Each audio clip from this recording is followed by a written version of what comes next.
Level 2 become a martial master. இந்த மான்வாவோட அடுத்த episode தான் பார்க்க போகிறோம். போன எபிசோடில் என்ன பார்த்தோம்? ஹீரோ 1000 ஜாம்பியை கொல்லணும்னு ஹீரோக்கு ஒரு கொஸ்ட் வந்துச்சு. ஹீரோவும் நான் அதை செய்வேண்டா அப்படின்னு சொல்லிட்டு ஹீரோவும் தயாரானான்.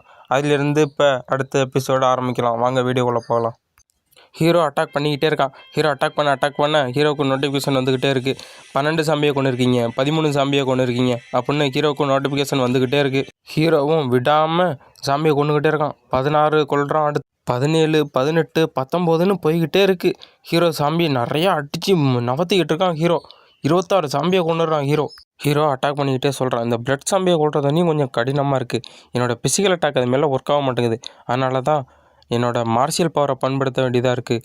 அது கொஞ்சம் கொஞ்சமாக பயன்படுத்துறதுனால அந்த ஜாம்பினால் கொல்ல முடியுது அப்படின்னு ஹீரோ சொல்லிகிட்டு இருக்கான். அதனால் அந்த பிளட் ஜாம்பிலாம் நான் ஒரே நேரத்தில் தாக்கி கொண்டாகணும் அப்படின்னு ஹீரோ சொல்லிட்டு அட்டாக் பண்ணிக்கிட்டே இருக்கான். இந்த ஆர்ச்சர் ஹீரோ பண்ணுற அட்டாக்லாம் பார்த்து ஆச்சரியமாக பார்க்குறான். எப்பா கிம் கோயங்க அது பொண்ணுப்பா.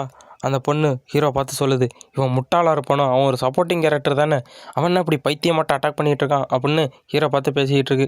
அந்த ஆர்ச்சர் ஹீரோ பார்த்து கத்தி சொல்கிறான், எந்த ஒரு முட்டா பயிலும் உங்களை மதிக்கலனாலும் உங்கள்கிட்ட நீங்கள் செய்கிறத செஞ்சுக்கிட்டே இருங்க, நீங்கள் ரொம்ப சக்திசாலியாக இருக்கீங்க, நீங்கள் கண்டினியூஸாக நீங்கள் செய்யுங்க அப்படின்னு ஹீரோவுக்கு என்கரேஜ்மெண்ட் பண்ணிகிட்டு இருக்கான். அந்த கையங் பொண்ணு ஹீரோ பார்த்து ஆச்சரியமாக பார்த்துக்கிட்டு இருக்கு. உன் டிவைன் பவரை எவ்வளோ அருமையாக கட்டுப்படுத்தி அது எப்போ கம்மியாக பயன்படுத்தணுமோ அது மட்டும் பயன்படுத்திக்கிட்டு இருக்கான் அப்படின்னு ஹீரோ பண்ணுற அட்டாக்லாம் பார்த்து ஆச்சரியப்பட்டு போயிருது அந்த பொண்ணு. ஆச்சரியத்தில் உறைஞ்சி போய் ஹீரோவே பார்த்துக்கிட்டு இருக்க அந்த கையங் பொண்ணு. ஹீரோ முழு நேரமும் நான் அட்டாக் பண்ணி கண்டிப்பாக அந்த ஜாம்பியில் கொன்னே தீரும் அப்படின்னு ஹீரோ சொல்லி அட்டாக் பண்ணிகிட்டு இருக்கான். டக்குன்னு ஹீரோவுக்கு ஒரு நோட்டிஃபிகேஷன் வருது. ஹீரோ என்ன இது அப்படின்னு பார்த்துட்டு இருக்கும்போதே அந்த நோட்டிஃபிகேஷன்லேருந்து நீங்கள் உங்களுக்கு கொடுத்த கொஸ்ட்டில் பாதியை முடிச்சிருக்கீங்க அப்படின்னு ஹீரோக்கு ஒரு நோட்டிஃபிகேஷன் வருது. நீங்கள் மற்ற உலகத்தில் இருக்க மார்ஷியல் பவர்லாம் நல்லாவே புரிஞ்சுக்கிட்டீங்க. அதனால் உங்களுக்கு அச்சீவ்மெண்ட் பாயிண்ட் நிறையாவே கிடைக்கிது. அதோட நீங்கள் ஒரு லெவலும் அதிகரிக்கிறீங்க உங்கள் மார்ஷியல் பவரில் அப்படின்னு ஹீரோவுக்கு நோட்டிஃபிகேஷன் வருது. ஹீரோ சிரிச்சுக்கிட்டே சொல்கிறான், ஒருத்தரோட மார்ஷியல் ஆர்ட் பவரை அதிகரிக்கிறது எப்படின்னு எனக்கு ஒன்றும் தான் தெரியும் அப்படின்னு சொல்லிட்டு இது ரொம்ப நல்லா தான் இருக்குது அப்படின்னு சொல்கிறான் ஹீரோ. ரிலீக்கெலாம் நிறையாவே அப்போ யூஸ்ஃபுல்லாக இருந்துச்சு. அப்போ நிறையா கவர்மெண்ட்டுக்கே தெரியாமல் நிறையா ரிலீக்கெலாம் 2010 எல்லோரும் ஏலம் விட்டுக்கிட்டு இருந்தாங்க. அதை கவர்மெண்டாலேயே கண்டுபிடிக்க முடியலை. படிப்படியாக 10 வருஷம் கழித்து ரிலீக்கெலாம் எந்த ஒரு மனுஷங்களுக்கும் உபயோகப்படாதுன்ட்டு அதோட விலை சுத்தமாக குறைஞ்சி போயிட்டு அதனால் எல்லா மனுஷங்களும் ரிலீக்கை பயன்படுத்துகிறத விட்டாங்க. ஆனால் நான் ரிலீக்கை பயன்படுத்தி நான் சக்திசாலியாக மாற ஆரம்பித்தேன். என்னோடய மார்ஷியல் பவரை நான் அதிகரித்தேன் அப்படின்னு ஹீரோ சொல்லிகிட்டு இருக்கான். அமெரிக்காவோட 3rd ரேங்கை சேர்ந்த சோபியா சயின்டிஸ்ட் தான் எனக்கு இந்த மெத்தடை பற்றி சொல்லி கொடுத்தாங்க. ஆமாம், நீ இப்போ என்ன சொல்லிகிட்டு இருக்க அப்படின்னு சயின்டிஸ்ட்டை பார்த்து ஹீரோ கேட்குறான். நான் இப்போ டிவைன் பவரை பற்றி பேசிக்கிட்டு இருக்கேன் அப்படின்னு அந்த சோபியா சொல்லிகிட்டு இருக்கா. ஹீரோ டிவைன் பவர்னா நீ இப்போ உன்னோட கண்ட்ரியை சேர்ந்த ஏதாச்சும் ஒரு பொக்கிஷத்தை பயன்படுத்தினா உன்னோட டிவைன் பவர் அதிகரிக்க முடியும் அப்படின்னு சோபியா நம்ம ஹீரோட்ட எக்ஸ்ப்ளனேஷன் பண்ணிகிட்டு இருக்கா. ஹீரோ ஆச்சரியமாக கேட்குறான், அது உண்மையிலே சாத்தியமா? ஆமாம், ஆனால் டுட்டோரியல் முடிஞ்சதுக்கப்புறம் அது உனக்கு உதவி செய்ய முடியாது அப்படின்னு ஹீரோ பார்த்து சொல்கிறான். எதனால் அப்படின்னு ஹீரோ கேட்குறான். நீ சொல்கிறது என்ன உண்மையா?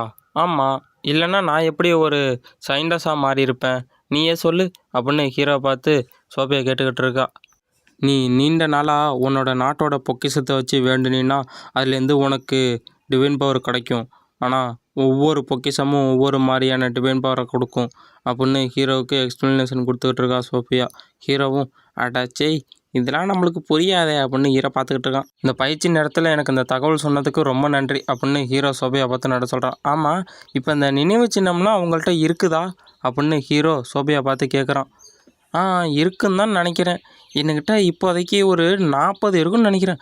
அது 40 அப்படின்னா ரொம்ப முக்கியமான தகவலை சொல்லியிருக்கீங்க அப்படின்னு ஹீரோ சோபியை பார்த்து சொல்லிகிட்டு இருக்கான். இது தெரிஞ்சு நிறைய பேர் இதே மாட்டோம் டிவைன் பவர் இருக்க மிச்ச நாட்டில் இருக்க நினைவு சின்னத்தெல்லாம் வாங்கி அதில் உள்ள எல்லா டிவைன் பவரையும் அப்சர்வ் பண்ணிட்டு ஒரு குப்பை மாட்டை தூக்கி போட்டாங்க. அதில் எந்த ஒரு ஹோலி பவரும் டிவைன் பவருமே இல்லை அப்படின்னு ஹீரோ சொல்லிகிட்டு இருக்கான். எல்லா புனித சின்னத்தையும் இன்னொருத்தரும் வாங்கினாங்க. அது வேறு யாரும் கிடையாது, என்னோட சிஸ்டர் தான். அவள் தான் இந்த புனித சின்னத்தெல்லாம் நிறையா வாங்கி சேர்த்தா அப்படின்னு ஹீரோ சொல்லிகிட்டு இருக்கான். என்னோட சகோதரி யூசேஜினோட சேர்ந்து இந்த நாட்டுக்கு கொரியாவுக்கு எவ்வளவோ பெருமை சேர்த்தா. அவள் ஒரு கதாநாயகியாகவே இருந்தா. ஆனால் இப்போ என்ன நடந்துச்சுன்னா அவள் இறந்ததுக்கப்புறம் அப்படியே எல்லாம் தலைகீழாக மாறிடுச்சு அப்படின்னு ஹீரோ சொல்லிகிட்டு இருக்கான். என்னோடய சகோதரி விட்டு போனதுலேயே நான் அந்த மெட்டல் ஸ்டிக்கை தான் கண்டுபிடிச்சேன். அந்த மெட்டல் ஸ்டிக்கை பயன்படுத்தணும்னு எனக்கு தோணுச்சு. என்னோட மார்ஷல் போருக்கு அது கரெக்டாக இருக்கும்னு. அதோட ரேங்க் வேறு ஈயா தான் இருந்துச்சு. அதை பயன்படுத்தினால கண்டிப்பாக மான்ஸ்டரை கொல்ல முடியும்னு எனக்கு நம்பிக்கை இருந்துச்சு அப்படின்னு சொல்கிறான் ஹீரோ. அதோட ரேங்க் குறைஞ்சாலும் அதோட தெய்வீக சக்தி உயரத்துக்கு இனிமேல் எதுவும் கிடையாது. ஆனால் பலமான தாக்குதல் தாக்குறதுக்கு இந்த ஸ்டிக்கு ரொம்ப உதவியாக இருக்கும் அப்படின்னு சொல்லிட்டு ஹீரோ சாம்பியெல்லாம் கொண்டுக்கிட்டு இருக்கான். அவன் இப்படிப்பட்ட அட்டாக்கெலாம் பயன்படுத்துவானா? அவன் ரொம்ப பவர்ஃபுல்லாக அட்டாக்கெலாம் பயன்படுத்திக்கிட்டு இருக்கான். அவன் பண்ணுற அட்டாக்கெலாம் அன்பிலீவபுளாக இருக்குது. என்னால் நம்பவே முடியலை. இவனோட உடம்பு இவ்வளோ சக்திசாலியாக இருக்கா? என்னால் இது உண்மையிலேயே நம்பவே முடியல அப்படின்னு அந்த பொண்ணு சொல்லிகிட்டு இருக்கு ஹீரோவை பார்த்து. ஆச்சரியமாகவும் பார்த்துக்கிட்டு இருக்கு ஹீரோவை பார்த்து அந்த பொண்ணை பார்த்து அந்த ஆர்ச்சர் சொல்கிறான், அங்கே பாருங்கள் அந்த 5வது கட்டிடம் விழுந்துருச்சு. அவங்க 5வது ரேங்கில் தான் இருக்காங்க. இப்போ நம்ம போரில் கலந்துக்கிட்டு ஜாம்பியெல்லாம் கொண்டோம்னா கண்டிப்பாக நம்ம இப்போ ரேங்க்குள்ளே வரலாம் அப்படின்னு சொல்லிகிட்டு இருக்கும்போதே அவனை ஒரு ஜாம்பி கடிக்க வருது. சுதாரிச்சுக்கிட்டு அந்த பொண்ணு ஒரு மார்ஷல் ஆர்ட்ஸை பயன்படுத்த ஆரம்பிக்குது. நண்பர்களே, இதை யாராருக்கு தெரியும்னு சொல்லிவிடுங்க. ப்ளம் பிளாசம் டெக்னிக்கை பயன்படுத்துது அந்த பொண்ணு. ஹீரோ திரும்பி பார்த்து ஹீரோ சொல்கிறான், எனக்கு அந்த பொண்ணை பற்றி ஏதோ தெரிஞ்சிருக்கும்னு நினைக்கிறேன் அப்படின்னு ஹீரோ ஏதோ அந்த பொண்ணை தெரிஞ்ச மட்டும் சொல்லிக்கிட்டு இருக்கான் போன வாழ்க்கையில். பார்ப்போம் வாங்க போக கதையில். ஓஹோ, ப்ளம் பிளாசம் ஸ்வாடு. இப்போ ஞாபகம் வந்துச்சு அவளை பற்றி எனக்கு. அவள் ஒரு ப்ளம் பிளாசம் ஸ்வாடாக தான் இருந்தா. அவள் ஒரு வீராங்கனியாகவும் இருந்தா. ரொம்ப சக்தி வாய்ந்தவளாகவும் இருந்தா. சீக்கிரமே அவள் ஒரு ஸ்வாட் மாஸ்டராக மாறுற அளவுக்கு சக்தி வாய்ந்தவளாக இருந்தா அப்படின்னு ஹீரோ சொல்லிக்கிட்டு இருக்கான். ஆனால் அவளால் அதை முடியலை. ஏன்னா ஜியோசோனோட கையால் அவள் இறந்து போயிட்டா அப்படின்னு ஹீரோ சொல்லிகிட்டு இருக்கான். எப்பா சப்போர்ட் பண்ணுறவரை யாரு? நானா? நீந்தான்ப்பா, ஒன்னதாப்பா கேட்குறேன். நம்ம இப்போ கூட போயிட்டு போரில் கலந்துக்கிட்டோம்னா நம்மளால் ஜெயிக்க முடியும்னு நினைக்கிறேன். நம்ம போயிட்டு அட்டாக் பண்ண ஆரம்பிக்கலாமா? நம்ம 2 பேரும் சேர்ந்து அட்டாக் பண்ணால் கண்டிப்பாக நம்ம ரேங்கு ஹையில் வரலாம் அப்படின்னு ஹீரோ பார்த்து அந்த பொண்ணு கேட்குது.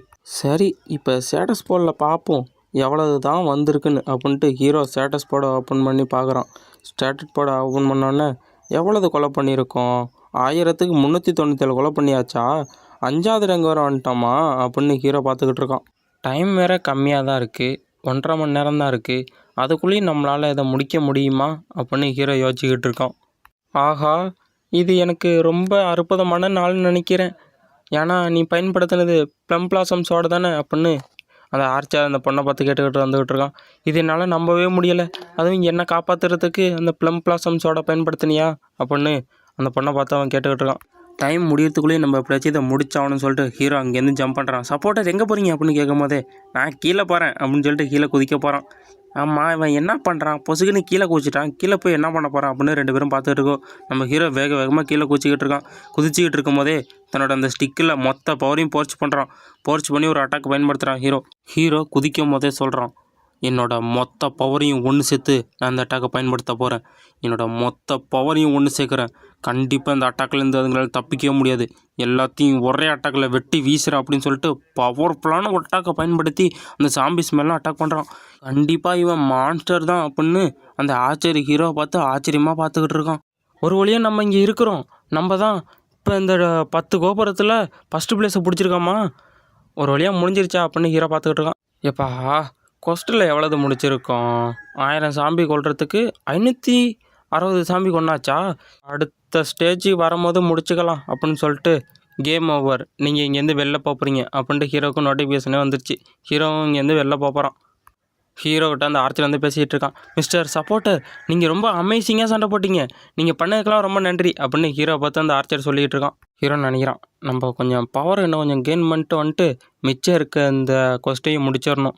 நீங்கள் ரொம்ப சக்திசாலி. நீங்கள் கண்டிப்பாக நீங்கள் தான் ஜெயிப்பீங்க. நான் நம்பினவங்கள நீங்கள் தான் ஜெயிப்பீங்கன்னு அப்படின்னு அந்த ஆர்ச்சர் ஹீரோவுக்கு சால்ரா தட்டிக்கிட்டு இருக்கான்.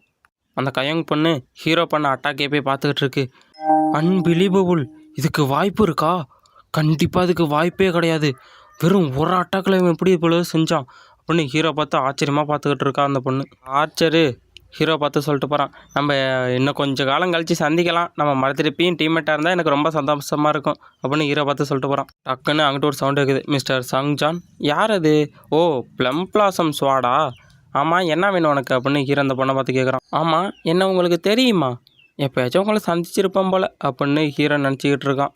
நான் இப்போ அவனோட பேசியே ஆகணும் அப்படின்னு அந்த பொண்ணு நினச்சிக்கிட்டு இருக்கு.